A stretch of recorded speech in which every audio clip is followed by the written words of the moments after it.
You ever experienced something you can't explain?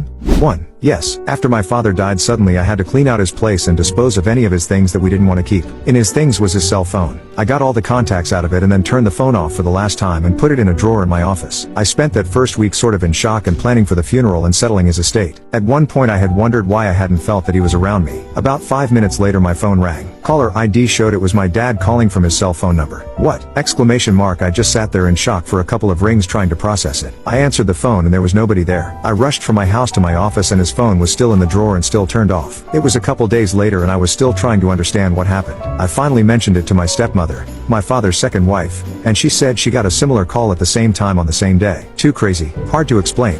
2. My grandmother was quite old, around 87. She stopped moving, speaking and doing all daily life activities when she turned 85. She was completely bedridden and did not even open her eyes for 1 year until that one day. That day came when my father returned from Saudi Arabia. He was trying to